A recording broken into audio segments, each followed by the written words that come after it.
uyu munsi reka nzamangane n'abantu bacaracara mu dukaritsiye bica amabwiriza ya leta. Ubundi saa 3 sizanageze. N'abambaye ubupfukamunwa nawe ndabafataga. Ndabona zanageze.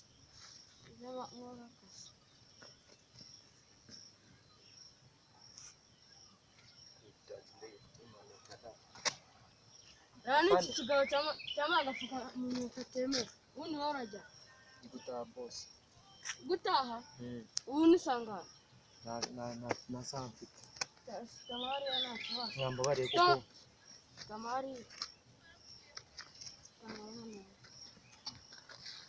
Nyamba bari kuko fans. Tamanga.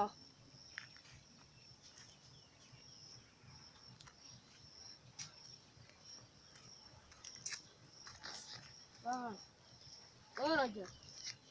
Gapfukamunwa kutakambaye neza. Sisi nyamba. Tamanga.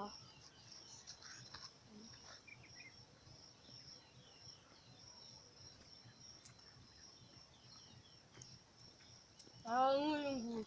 Wanda kiri gute? Uha abapolisi pisi. Ubundi wowe urajya. Njya haruguru nyine hari umutite ngiye kureba. Ubu ni sangana. Saa 3:15. Sitamanga nta bindi maso. Na sitamanga.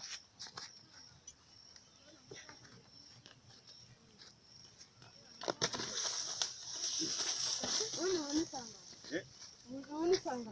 Fande nawe kubona nakire. Urimo nagapfukamunwa. Sitamanga. Kwa kugira ngo tuvugane gusa. Kwa kugira ngo tuvugane. Sitamanga. Fande kwa kugira ngo tuvugane ahanga. Sitamanga. Kwa kugira ngo tugira ngo tuvugane. Sitamanga.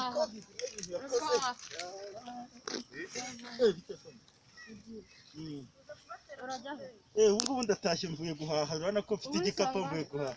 Ubu ni sanga. Ande. Ni saa 3:15. Ariko nanakererewe. Uzajya umenya kugenda wihuse. Sawa murakoze. Sitama. Ariko afande rwose mwatubabariye Fande mwashyizemo Afande mwashyizemo imiyaga koko. Shyiramo metero. metero se uranga Wagira nayabaye metero nawe koko wagira umenya ko abantu bahaje. mahani hati. 20.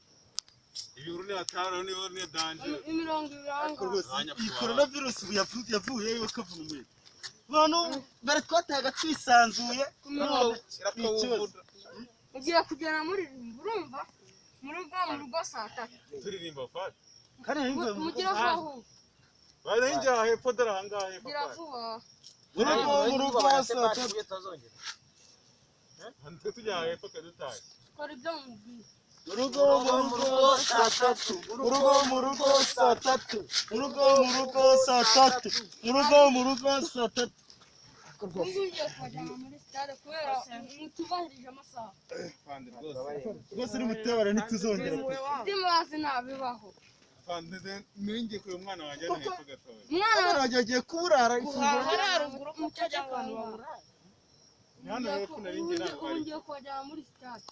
iyi covid biratuzaniye nagahinda gusa. Wa mubyeyi wabyihoreye. Ariko watuje nari ngiye no kwirebera umwana namuhaye randevu none ngiye kubakora ikintu kimwe. Ngiye kubabarira bwa nyuma. Hano kwekema. Ubundi muzajya kugaruka nzabonana nawe. Mukinga ni zamba. Rwose nta kibazo. Yambo sana.